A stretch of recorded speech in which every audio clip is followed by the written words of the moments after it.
anak-anak, selamat datang di Ruang Belajar Bahasa Indonesia. Apa yang akan kalian pelajari hari ini? Pada pertemuan kali ini, kalian akan belajar menulis teks deskripsi. Masih ingatkah kalian apa yang dimaksud dengan teks deskripsi? Teks deskripsi adalah teks yang mendeskripsikan objek secara detail berdasarkan cerapan panca indera kita sehingga pembaca seolah-olah ikut melihat, mendengar, dan merasakan objek tersebut. Lalu, apa sajakah langkah-langkah menulis teks deskripsi? Simak baik-baik ya. Langkah-langkah menulis teks deskripsi yang pertama adalah memilih tema atau topik yang menjadi dasar pengembangan. Di bagian ini, kalian harus fokus pada tema atau topik yang akan digambarkan dalam teks deskripsi.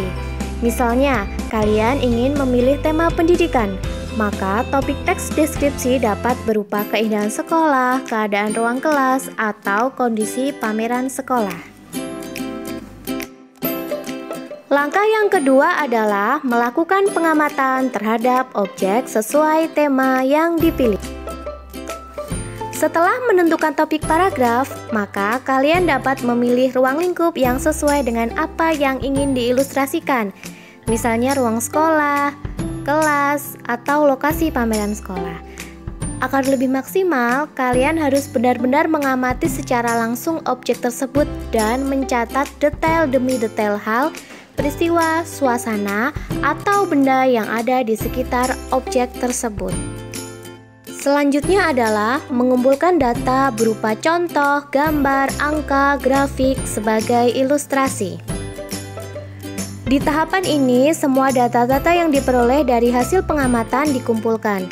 Agar lebih rapi, data-data tersebut dapat dipilah-pilah sesuai dengan kategori dan jenisnya. Hal ini tentu saja akan memberikan kemudahan untuk tahapan selanjutnya. Langkah keempat adalah menetapkan pola pengembangan paragraf yang diinginkan. Setelah data-data terkumpul dan terpilah dengan baik, kalian menetapkan pola pengembangan teks deskripsi yang diinginkan. Apakah kalian ingin subjektif, spasial, atau objektif? Langkah selanjutnya adalah menyusun kerangka paragraf berupa gagasan pokok dan gagasan penjelas. Sebagai contoh, kalian tuliskan gagasan pokok, ibuku orang yang sangat baik. Dari gagasan pokok tersebut, bisa kalian tambahkan gagasan penjelas dari ibuku orang yang sangat baik, yaitu ibuku ramah kepada siapapun. Ibuku selalu bertutur kata yang lembut.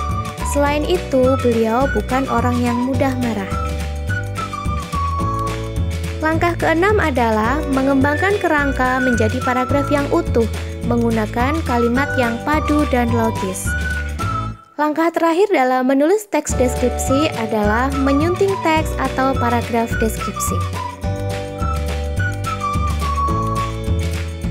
Tahukah kalian apa menyunting itu?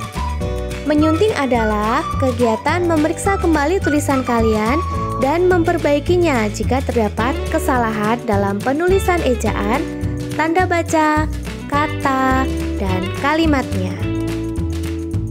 Apa tugas kalian hari ini? Saling berkenalan yuk. Deskripsikanlah diri kalian masing-masing dan ceritakan kepada guru dan teman-temanmu. Bagaimana cara mendeskripsikan diri sendiri? Yang pertama, awali paragraf dengan kalimat topik umum yang memperkenalkan orang, misal nama, jenis kelamin, umur, dan sebagainya. Yang kedua, tuliskan ciri fisikmu mulai dari bentuk wajah, rambut, warna kulit, tinggi badan, dan sebagainya secara detail. Ketiga adalah tuliskan juga sifat, watak, dan kebiasaanmu sehari-hari. Cara keempat, tambahkan kesanmu terhadap kelebihan atau daya tarik yang kamu miliki dalam tulisanmu. Kelima, gunakan kalimat bermajas untuk mendeskripsikan dirimu agar lebih indah. Dan yang terakhir adalah akhiri tulisanmu dengan deskripsi atau kesimpulan yang menarik. Anak-anak, saya berikan contoh cara pengerjaan tugas hari ini ya. Jadi, di paragraf pertama teks deskripsi kalian bisa tuliskan nama lengkap dan nama panggilan. Kemudian bisa kalian lanjutkan dengan menuliskan Di mana kalian bersekolah? Usia kalian? Ciri fisik, watak, kebiasaan, dan kegiatan sehari-hari kalian. Bagaimana anak-anak? Mudah bukan? Ayo selesaikan misi hari ini. Misi kalian hari ini adalah mendeskripsikan diri kalian sendiri sedetail mungkin. Buatlah pembaca seolah-olah mengenali dan melihatmu secara langsung. Selamat, kalian sudah ada di penghujung materi bab 1. Segera selesaikan tugasmu hari ini sebelum ulangan harian minggu depan. Sampai jumpa pada pertemuan selanjutnya. Salam sehat dan tetap semangat.